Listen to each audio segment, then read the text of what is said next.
Next question is from Carl Brachter on YouTube. Brewer in learning here. I like that. That can be all of us, right? We're all brewers in learning. But is it necessary? Does doing as he says put stress on the yeast, which can introduce off flavors?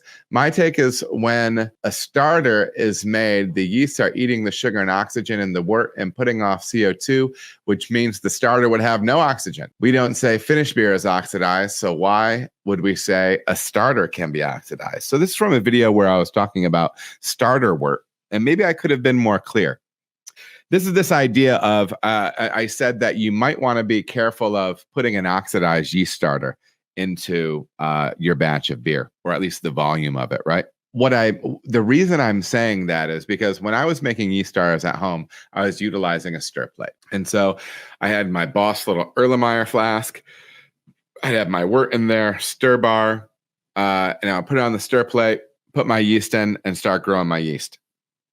There's only so much sugar in there for the yeast to consume. Once the yeast is done consuming that sugar, you can keep spinning it and they'll stay up in solution. And you're going to continue to be adding oxygen to that because you're spinning it. If the yeast is no longer active, it's not going to sit there and reconsume it like it's growing, like it's in growth phase or something like that, right? So you can't actually oxidize that.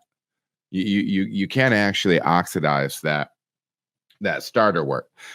So the reason that we wouldn't say that beer is oxidized beforehand is because hopefully the volume of oxygen that the yeast is exposed to for the growth phase is appropriate to be consumed during that phase with no leftover, right? So that's what I was intending to talk about. So that is an area where you could be concerned potentially about oxidizing your starter and having some of that character get into the finished beer, because you're actually talking about the wort itself that you have oxidized. And some people, if you're doing a 5-gallon batch and you do a 2-quart starter, that's a decent portion of the batch size, right? Now, it's not massive, but I mean, it's a decent percentage. So like if I have that situation where I might have some oxidized wort that I'm adding, I want it to be as small as possible. So yeah, because even at 5%, I don't want 5% of that to be oxidized.